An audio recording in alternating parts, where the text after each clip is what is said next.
우리가 인생을 살아가면서 우리는 움직이는 존재인데 움직이면서 그냥 단지 운동 에너지 차원에서 이동거리만 나타내는 것이 아니라 여러 가지 일들을 만나게 됩니다.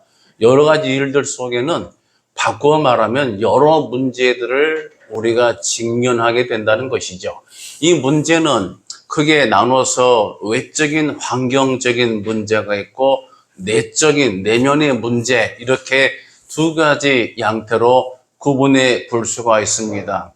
그런데 어떤 경우에는 이 외부 문제가, 외부 환경 문제가 아주 오랫동안에 지속이 되고 가중이 되면은 이 외부 환경의 요인이 이것이 내면화됩니다. 그래서 외부 환경이 주는 여러 가지 문제 요소가 내 속에 이것이 전가되면서 외부 문제가 곧 내면의 문제가 되기도 합니다. 그렇습니다. 국가적인 어려움, 여러 가지 재난, 또 여러 가지 국가적인 갈등, 불안정, 혼란. 지금 우리는 그런 유사한 시대를 지금 때를 살고 있다. 이렇게 말해도 과언이 아닐 것입니다. 우리나라 정치 상황이 굉장히 불안정하고 국민들은 여러 두 진영으로 거의 갈라쳐 있습니다. 그래서 굉장히 갈등이 있고 가족 내에서도 이런 진영 싸움이 있으면은 서로 등을 돌리고 안 보겠다. 이렇게 할 만큼 정치 이런 그 상황이 이렇게 불안정하고 있다고 하는 것이죠. 자, 이렇게 봤을 때 이런 문제는 각자 우리 삶의 만족감이 아니라 굉장히 마음이 때로는 상실감, 때로는 마음의 여러 가지 괴로움, 여러 가지 우리의 하나님이 주셨던 본래의 그 의미, 기쁨의 것들이 하나씩 하나씩 메말라 고갈돼 버릴 수가 있습니다. 오늘 본문의 예레미야가 그런 상태인데 바벨론 공격으로 인해서 유다와 예루살렘이 철저히 파괴되는 것을 눈으로 보고 있다고 하는 것입니다. 그래서 유다 백성들이 하나님께 돌아오기를 그토록 하나님께서 원하셨는데 이스라엘 백성은 번번이 불순종했는데 이것은 우리의 육신의 성질과 무관하지가 않아요. 우리 육신의 성질은 우리가 아는 바 성경 안에서 우리 육체의 속성은 미안하지만 구부러지는 속성이 있어요. 벤트라고 말하는 구부러지는 속성. 그러니까 늘 바르게 하려는 것보다 구부러지고 싶은, 그러니까 우리가 앉을 때도 저도 마찬가지인데 앉으면 편안해지고 싶으니까 몸이 의자에 기대면서 몸이 뭐라고 해야 되죠? 구부정하고 편안한 형태로 풀어지는 제가 그런 자세. 이거는 별로 좋은 자세 아닐 겁니다. 그런데 이렇게 건강하신 분들 보면은 앉을 때 자세가 달라요. 앉아도 꼿꼿하고 바르게 정자세를 유지합니다. 걸으실 때도 정자세 유지하고요. 저는 상당히 구부정한 형태인데 아주 반성할 것 중에 하나라고 생각이 됩니다. 어쨌든 간에 이것은 일상의 모습을 간단히 설명드린 것이고 본질적으로 육체의 속성은 구부러지는 게 있어서 하나님의 말씀에 정말 이 땅을 지으신 창조주 하나님의 주신 어떤 약속대로 살기보다는 자꾸만 약속을 위반하는 속성이 있습니다. 저는 이것을 어떻게 볼 수 있냐면 저도 어떤 이제 고양이나 동물을 이렇게 보게 되면 저들이 가지 말아야 될 것이 있어요. 아주 쓰레기 먼지가 많은 곳은 안 가야 되고 또 이제 어떤 흐트러져야 되는 곳에 또는 안 가는 게 좋은데 이 녀석들이 꼭 외출하고 나면 그런 데만 구석대기를 골라서 가지 말도록 막아놓은 것을 제쳐놓고, 그러니까 저희 집 그 고양이는 싱크대 밑에 나무판으로 이렇게 막아놓은 것, 그러니까 바닥하고 싱크대 사이에 요만한 그 판으로 쭉 기르게 돼서 요걸 막아놓은 그것을 어떻게 그것을 뜯어내는 거예요. 뜯어내서 싱크대 내부 안에를 샅샅이 수색대로 수색하고 오는 거죠. 갔다 오면 이게 벌어져 있어요. 우리 인간의 습성도 이와 크게 다르지 않다고 봅니다. 뭔가 하나님께서 우리를 지으셨을 때, 즉 우리의 영적 부모 되시기 때문에 부모의 마음은 자녀가 정말로 바른 길로 가서 정로를 행해서 정말 복 있는 유복한 인생이 되기를 원하시겠지만, 그런데 자녀가 이 땅에만 탄생하는 자녀들이 다 모두가 부모의 원대로 살지를 못하고 있단 말이에요. 심지어 도둑질하는 부모도 자기 자식만은 얘야 절대로 도둑질하지 말아라, 남의 것을 훔치지 말아라 한단 말이에요. 왜냐? 내 자식은 바르게, 내 자식은 정말로 명예롭게, 내 자식은 정말 행복하고 후회됨이 없고 그늘진 것이 없는 삶을 살기를 원하잖아요. 그래서 이 땅에 탄생하는 많은 자녀들이 부모들의 기대 속에 살아서 이름 지을 때도 인생의 기원을 담아서 내는 겁니다. 간혹 아무렇게나 지은 경우가 있어요. 미국의 이름이 아메리카가 세종대왕이 아무렇게나 살으라고 해서 아메리카나가 됐다는 우스갯소리도 있습니다만은, 일반적으로는 자녀들의 이름도 다 의미 있게 짓는 거예요. 의미 있게.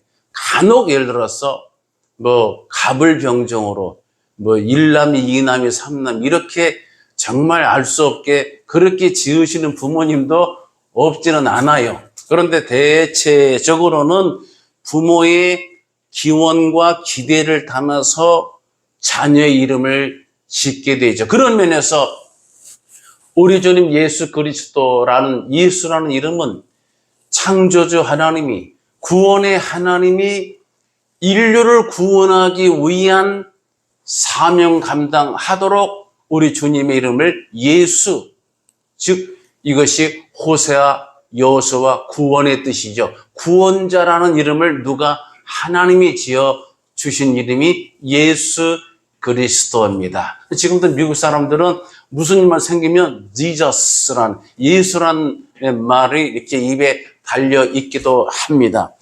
사랑하는 예배 여러분, 이렇게 해서 이스라엘 백성이 결국 구부러지고 계속 꺾여지고 구부러져서 하나님과 약정을 맺었던 정상적인 바른 길로 가지를 않고 자꾸 세상 길로 빠져서 이방 신을 의지하고 이방 민족의 힘을, 하나님의 힘을 대신해서 대체해버리고 우상을 섬기면서 저들이 잘못된 길로 갔습니다. 그래서 하나님께서 그들을 이제는 징벌을 허락하셔서 바벨론, 이방 민족, 강한 민족이 쳐들어와서 그 나라를 전부 정복을 하고 저들이 포로로 끌려가는 상황에 직면하게 됐습니다. 이런 상황에서 예레미야는 18절에 말하기를 나의 힘과 여호와께 대한 내 소망이 끊어졌다고 이렇게 탄식을 합니다.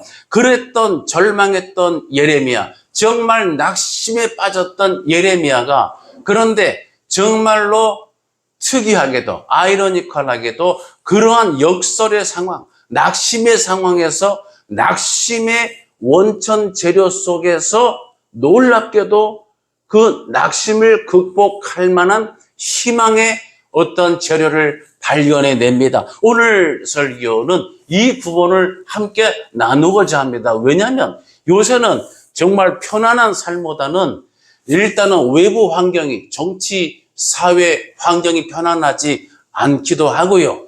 그러다 보면 여러 가지 경제, 재정, 물가라는 문제가 함께 동반이 되기도 하고요. 그 다음에 민심이라고 하는 사람들의 정서가 여유가 없고 메말라져 가요. 아주 날카로워지고 예민해지고 조금만 툭 건들면 싸움과 분쟁이 될 수 있는 그런 문화로 이렇게 가는 겁니다. 왜냐하면 비가 많이 오면은 냇물에 물이 졸졸졸 흘러가는데 비가 오지 않으면 그 냇물이 말라서 가물어지고 메말라져서 마치 인간의 심성도 이와 유사한 구조를 가지고 있어요. 뭔가 잘 흘러가면은 이것은 맑은 물인데 물이 막혀서 고여 있으면 썩어서 냄새나고, 너무 비가 와서 메말라 버리면은 삭막해지고 여유가 없어지고 사람 사이에 대화가 끊어지고 인정이 없어지고 툭 건들면 싸움이 나고 그런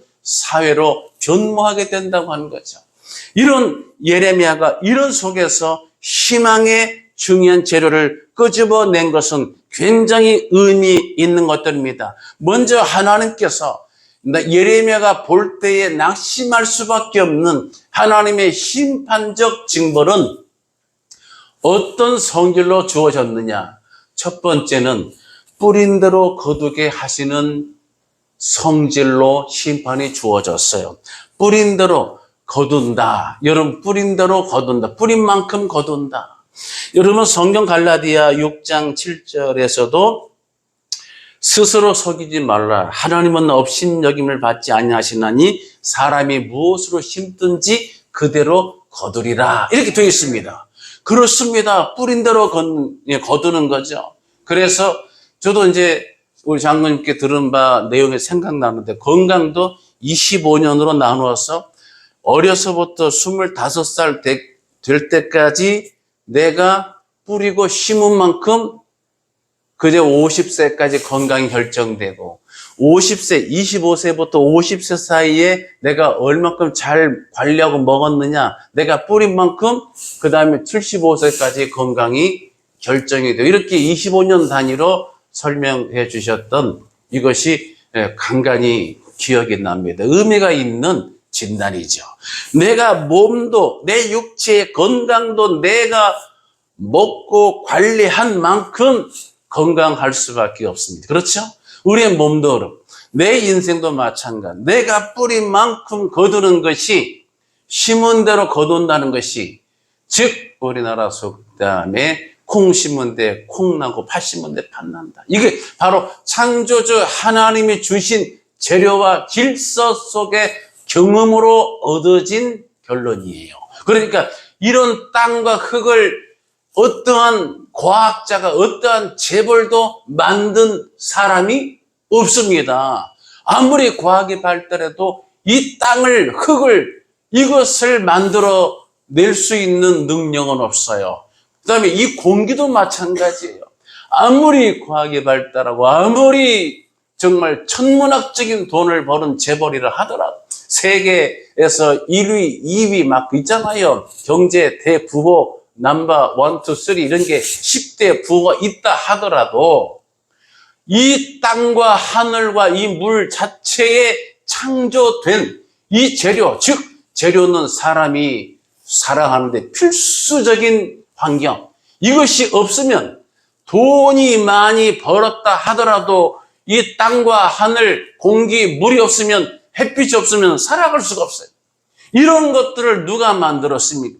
인간이 만들지 못했어요. 어느 누구도 만들지 못했어요. 우리가 아는 유명한 위인들, 유명한 장군들, 유명한 무슨 과학자들, 박사 있다 하더라도 그 누구도 사람이 살아가는데 정말 생존의 필수인 이 원천을 누구도 만들어낸 사람은 없다고 하는 거예요. 지금까지 과학이 정말로 최첨단을 우리가 지금 만들어냈다 하더라도, 이런 과학자 얘기가 뭐라고 그랬어요? 지금까지 이룩해놓은 과학의 지식 다 합해도 지구의 나이가 12달이라고 하면은 11개월밖에 밝혀내지 못했다. 만드는 건 아예 못하고 그냥 분석해내는 것도 지구의 나이가 1년 12달이라고 하면 12월 분량밖에는 파악조차 아직 하지 못했다는 겁니다. 그런데 우주에는 지구만 있나요? 죄송하지만 태양계 속에 지구가 있는 수금지화, 목천명, 이렇게 수성, 금성, 지구, 화성 쭉 있잖아요. 그런데 이 태양계가 포함된 게 은하계고, 은하계가 또 수천억 개가 있는데, 태양 속의 지구는 사과의 바늘 끝으로 점 찍은 정도의 크기밖에 안 된다고 그러잖아요. 이것조차도 12개 중에 11개밖에 파악이 안 됐어요. 만드는 건 손도 못 대고요. 그러면 어떻게 돼? 결론은 누군가, 어떤 분인가 이 우주 만물을 지으신 분이 인간의 과학, 지식, 능력 너머에 계신 절대의 창조주 하나님이 계시지 않고는 이것을 설명할 수가 없다. 이런 것들을 그래서 선엄적, 먼저 선자, 먼저 경험된 선엄적, 선제적 진리와 지식이라고 그렇게 말하는 겁니다.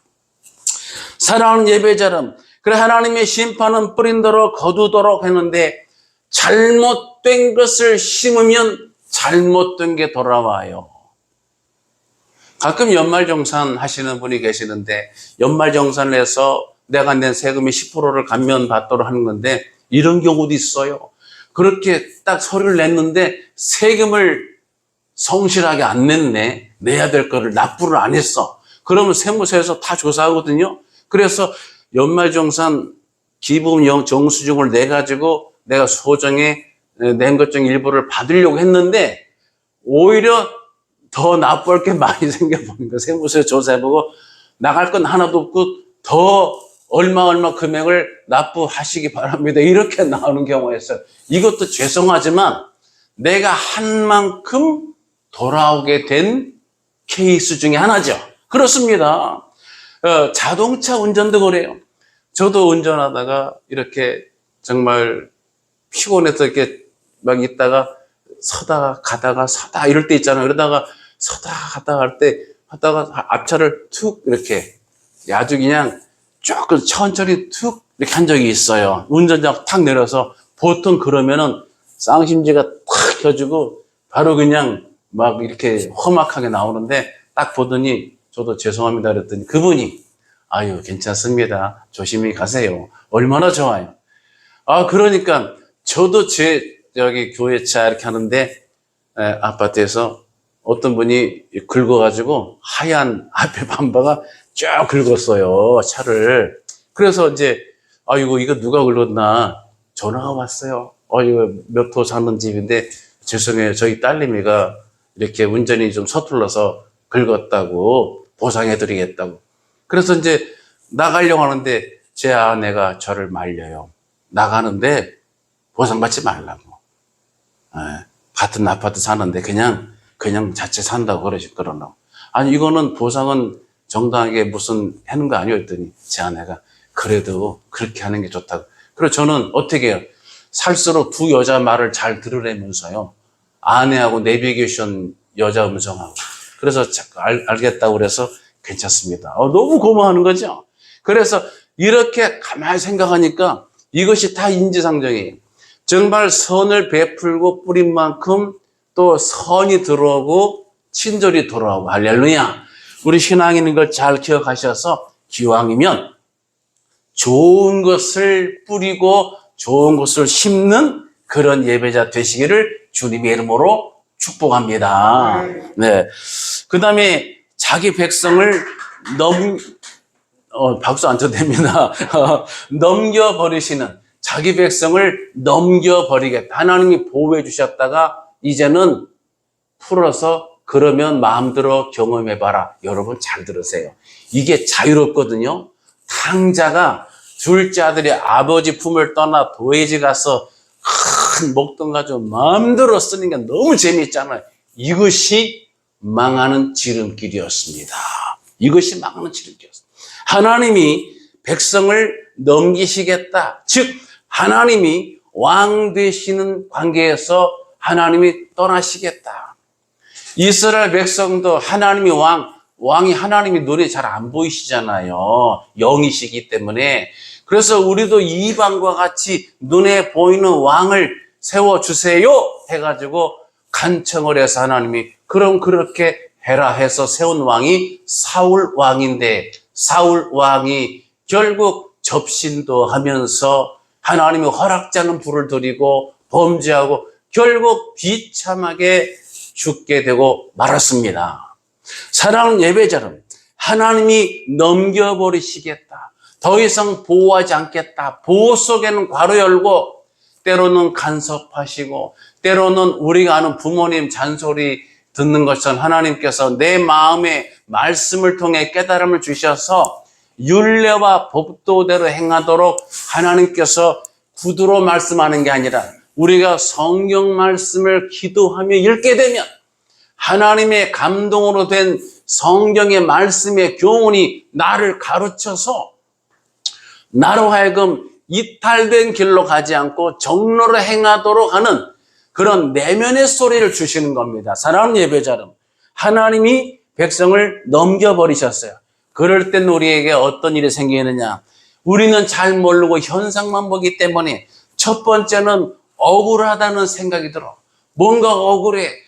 왜 내 삶에 고난이 많지? 왜 내 삶에 어려움이 많지? 왜 내 삶이 자꾸만 이렇게 장애물이 많고 걸려 넘어지고 시련이 많을까? 이렇게 해서 내가, 여러분 사람들이었죠. 이런 말을 써요. 전생에 무슨 죄를 졌길래? 전생은 없습니다.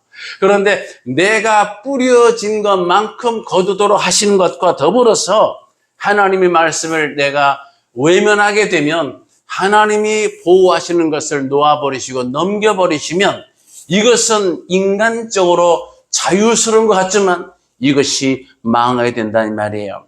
그 다음에 이런 속에서는 낙심이 된 다음에는 두 번째가 기도 응답이 잘 안 됩니다. 그럴 때는. 왜냐하면 하나님께서 기도 응답을 바로 주실 때는 하나님이 원하시는 부르심의 자리에 계셔야 됩니다. 그래서 너희 구할 것을 기도와 간구로, 이렇게 빌립보 4장에 기록되어 있잖아요.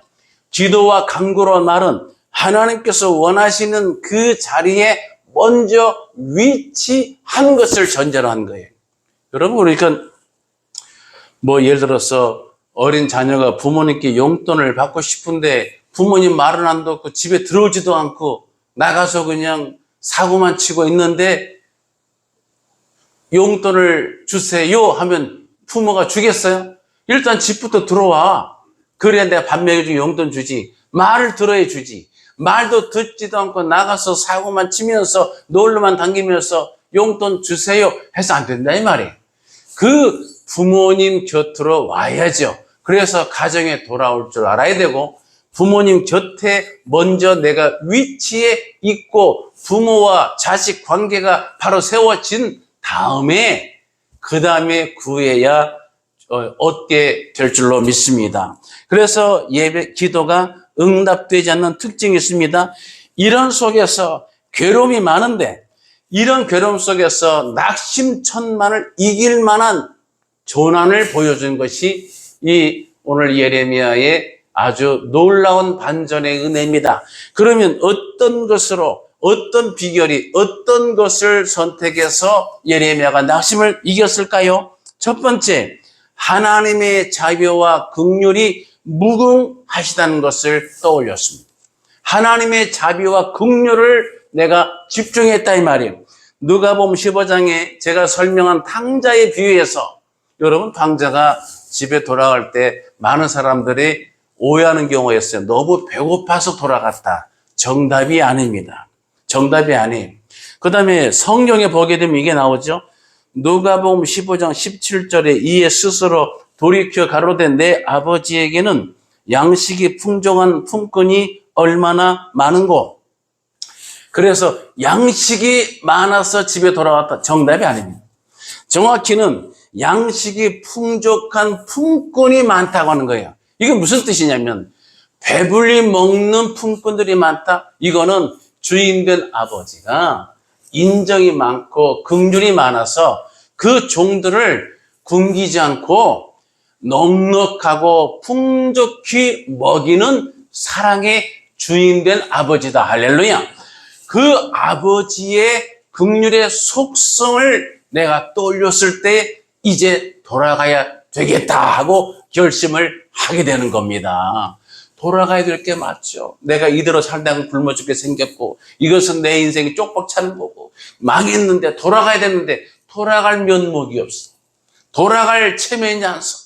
돌아갈 엄두가 안 나. 돌아갈 용기가 안 나. 오늘 예배하는 예배자 가운데서도 그런 일이 있을 수가 있어요. 내가 정말 주님 앞에 바르게 하고 싶은데 염치가 없고 체면이 안 서고 엄두가 안 나서 선한 결심을 포기해버리는 경우도 간혹 생긴다 이 말이에요. 그래서 탕자가 돌아가는 포인트는 내 집에는 정말 양식이 풍족한 품꾼이 많다 이 말은 그 아버지의 속성과 마음이 어떠하다는 것을 끄집어 떠올려내는 말씀이에요. 그래서 아버지가 그렇게 너그럽고 인정이 많았던 그런 분인 거를 기억할 때에 내가 염치도 없고 체면도 없지만 내 아버지께 돌아가면 나를 쫓아내지 않을 것이다. 확신이 생기니까 돌아갈 결심을 하게 된 겁니다.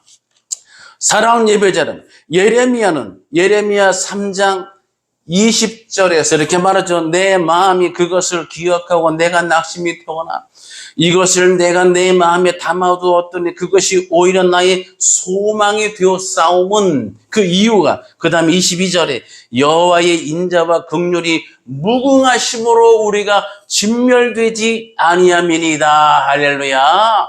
여호와 하나님은 안 믿는 세상 사람이 그냥 하나님 맨날 벌 주시고 야단치시고 매를 대시는 분이기 때문에, 그래서 교회 가면 내가 불편하고 내가 걸리적거려서 안 나가겠다는 분이 많은데, 이건 천만의 말씀. 하나님의 본래 본디 속성이, 우리 하나님이 정말 하나님의 속성이 인자와 긍휼이 무궁하신 분이 이것이 본래의 속성인 것을 기억하시기 바랍니다. 부모님이 막 잔소리한 것도, 아내가 남편한테 바가지 긁는 것도, 이 남편은 아내한테 바가지 안 긁나? 어쨌든 간에 제가 남편이기 때문에 이것도 다 정말 사랑하기 때문에, 사랑이 없는 부부는 잔소리를 안 합니다. 그렇죠? 사랑이 이미 끝나버린 그런 부부는 잔소리 안 해요. 말을 섞지도 않아요. 바가지 긁을 일도 없어요. 내가 뭐라도 아이고 좀 이런 것도 잘 챙겨 먹어야지 왜 그렇게 사세요? 또는 아유 옷이 이게 뭐냐고 좀 제대로, 이런 게 다 듣기 싫은 잔소리 같지만 괄호 열고 사랑의 표현이죠. 그렇죠? 똑같습니다. 하나님의 속성은 때로는 심판도 하시고 정말 공의와 정의의 이러한 통치를 하시지만 근본 속성은 그렇게 우리가 정로를 행해야 우리가 망하지 않고, 바른 길로 가야 우리가 죽지 않고, 말씀대로 살아야 영원한 생명을 보장받을 수 있기 때문인 줄 믿으시기 바랍니다. 그래서 우리 하나님은 인자와 긍휼이 무궁하시다, 이것을 기억했을 때에 낙심을 이길 수 있는 힘을 얻게 됐습니다.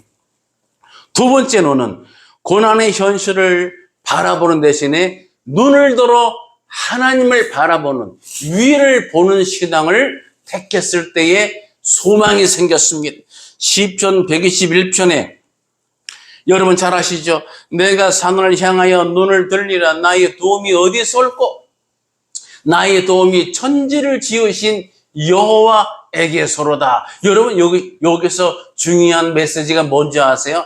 먼저 내가 산을 향하여, 먼저는 내가 환경만 보면 산들로 가로막혀 있고 이 땅은 내가 정말 포로로 끌려와서 비참한데, 여기서 내 땅만, 내 앞에만, 내 문제만, 내 낙심거리만 보는 것이 아니라 눈을 들어서 산을 봤는데, 산은 산의 숲만 봤다는 게 아니에요. 산 전체를 보게 되면 산에 윤곽이 있습니다. 저도 총회 어제 갔다 오다가 의정부 IC 들어올 때 보면은 도봉산 산자락이 쭉 보이거든요.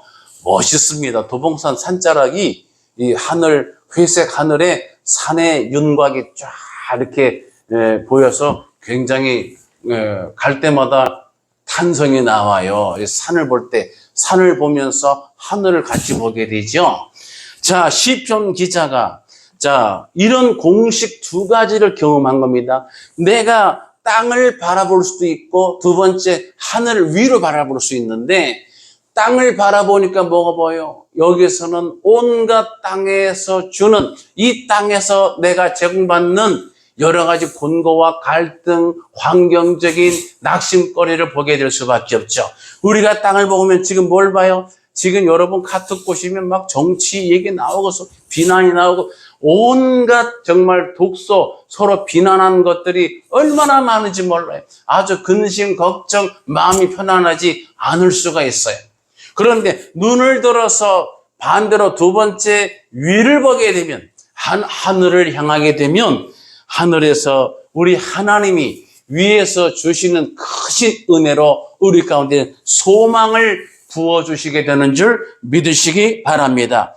우리 하나님은 물 없는 반석에 물을 내시고 길 없는 홍해바다에 길을 내시고, 그리고 우리 하나님은 다 없는 것도 있는 것으로 부르셔서 찾으시는 여호와 하나님이시죠. 이런 하나님이 자비와 긍휼이 무궁하신데, 참고로 하나님이 말씀하신 자비 헤세드는 이 어머니 자궁에서 나온 단어예요. 그러니까 어머니가 자궁에서 나온 자기 태에서 난 자식을 얼마나 아끼고 걱정하겠어. 우리 하나님의 자비가 그와 같다고 하는 겁니다. 이 어머니가 자기 태에서 난 자기 자식을 그저 아끼는 것처럼 우리 하나님이 그런 속성으로 저와 여러분을 지키시고 계시는 줄 믿으시기 바랍니다. 끝으로 세 번째는 마지막으로 고초와 재난을, 내 문제를, 낙심의 원천거리를 내가 기억하는 것이 아니라 하나님이 기억하시도록 올리는 것. 하나님 보시옵소서.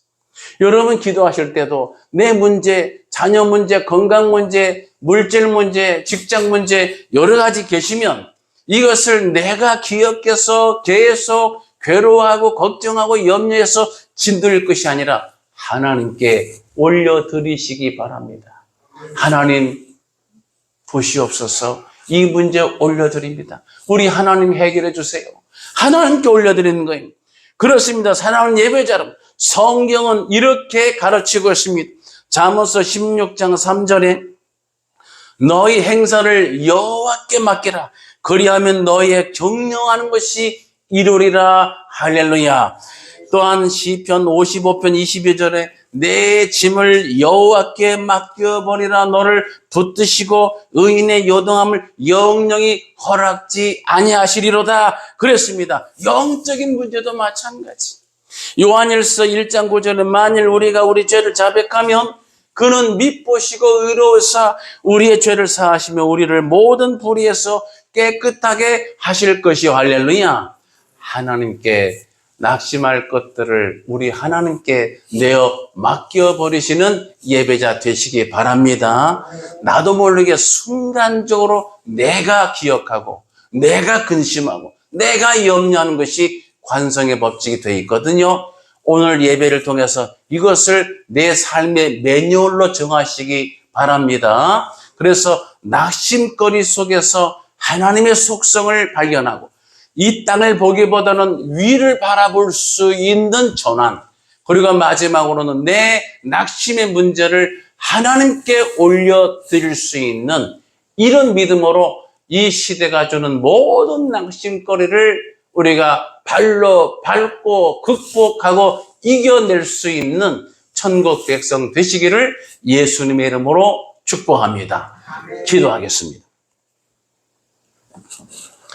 할렐루야. 영광과 존귀와 찬송을 살아계신 하나님 앞에 올려드립니다. 오늘 주신 이 말씀이 예레미야 선지자가 낙심할 상황에서 소망으로 전환된 것처럼 우리도 이 말씀을 기억하고 소망으로 이겨나는 승리하는 천국 백성 되게 하나님 은혜 베풀어 주옵소서. 믿사옵고 감사드리며 예수님의 이름으로 기도드리오. 우리를 죄에서 구원하신 우리 구주 예수 그리스도의 귀하신 은혜와 하나님 아버지의 크고 넓은 사랑과 성령님의 감동, 감화, 인도, 교제하심이 오늘 함께 예배하는 모든 예배자들 머리 위에, 기도 제목 위에, 일터, 직장, 관계된 모든 일들 위에, 자녀들의 진로와 비전 위에, 이 나라와 민족 위에 함께 있을지어다. 아멘.